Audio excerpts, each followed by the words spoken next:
Monica என்ற பெண் ஒரு மனிதனின் வாழ்க்கைக்குள் நான் ஆபத்துன்னு அறிவித்துக்கொண்டு ஒருபோதும் நுழைவதில்லை. அவள் ஈர்ப்பாக வருகிறாள், அரவணைப்பாக வருகிறாள், ஒரு சாத்தியமாக, மெல்ல, இயல்பாக. எதுவும் முயற்சி மாதிரி தெரியாது. அதனால்தான் அவள் வேலை செய்கிறாள். பயிற்சியற்ற ஆண் நரம்பு மண்டலத்தில் அவள் நேரடியாக வேலை செய்கிறாள். பாலியல் அணுகல் வெறும் உடல் ரீதியான விஷயமில்லை, அது ஒரு உளவியல் ஈர்ப்பு மையம். தன்னை கட்டுப்படுத்தாத ஆண்கள் நான் தேர்ந்தெடுக்கப்படுவேனா என்ற நம்பிக்கையில் அமைதியாக தங்கள் எண்ணங்களை, அட்டவணைகளை, உணர்ச்சிகளை, முன்னுரிமைகளை மறுசீரமைக்க ஆரம்பிக்கிறார்கள். அவள் ஆசையை அதிகாரமாக குழப்புகிறாள். ஆண்கள் கிளர்ச்சியை அர்த்தமாக குழப்புகிறார்கள். இங்கே செக்ஸ் நெருக்கமில்லை, அது நாணயம். கவனம் வரி, கிண்டல் நெம்புகள். அரவணைப்பு மூலோகமாக கொடுக்கப்படுகிறது, பிறகு துரத்தலை தூண்டும் அளவுக்கு திரும்ப பெறப்படுகிறது. நிச்சயமற்ற தன்மை இங்கேதான் ஆயுதம். ஆசை ஒழுக்கத்தை விஞ்சும் அந்த கணமே படிநிலை உருவாகிறது. அதிகாரம் ஆதிக்கத்திலிருந்து வரவில்லை, சமநிலையின்மையிலிருந்து வருகிறது. ஆரம்பத்திலேயே சோதிக்கிறாள். அணுகல் நிச்சயமற்றதாக இருக்கும்போது இந்த மனிதன் எப்படி மாறுகிறான்? தெளிவுபடுத்த அவசரப்படுகிறீர்களா? எல்லைகளை மென்மையாக்குகிறீர்களா? ஒவ்வொரு தாமதமான பதிலும், திடீர் குரல் மாற்றமும், அமைதியான தூரமும் அளவீடே. அவள் முன்னிலையில் நீங்கள் மையமாக இருக்கிறீர்களா? அல்லது அவள் ஒப்புதலை சுற்றி சுழல ஆரம்பிக்கிறீர்களா?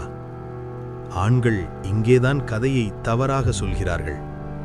அவள் மந்திரம் போட்டாள் என்று பெயரிடுகிறார்கள். ஆனா உண்மை குளிர்ச்சியானது, இயந்திரத்தனமானது. ஒழுக்கமற்ற ஆண்கள் தங்களை அதிகமாக வழங்கிக் கொள்கிறார்கள்.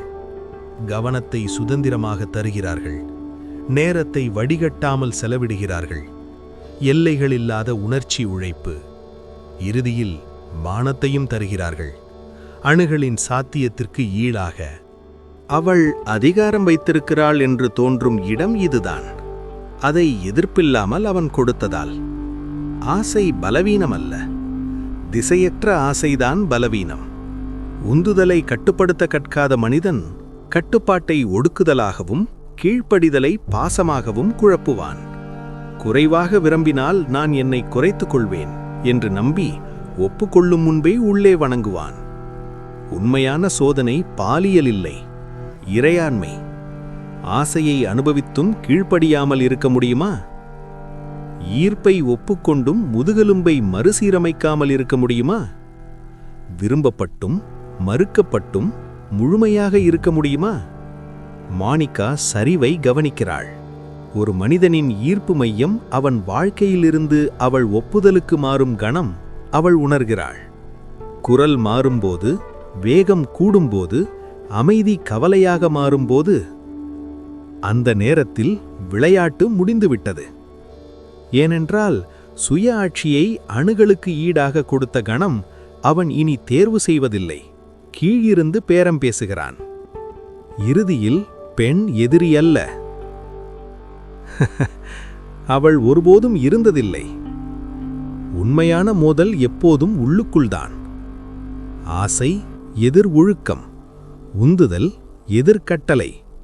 மோனிகா பிளவுக்கோட்டை வெளிப்படுத்தினாள், அவ்வளவுதான். அந்த கோடு வலுப்படுத்தப்பட்டவுடன் விளையாட்டு முடிகிறது. நாடகத்தோடு இல்லை, அலட்சியத்தோடு. உண்மை துல்லியமானது, சங்கடமானது. அவள் ஒருபோதும் அச்சுறுத்தலாக இல்லை. உங்கள் சுய ஆட்சியின் பற்றாக்குறையே அச்சுறுத்தலாக இருந்தது. லைஃப் டிராப்ஸ், உங்கள் மனதைத் தொடும் வாழ்க்கை துளிகள்.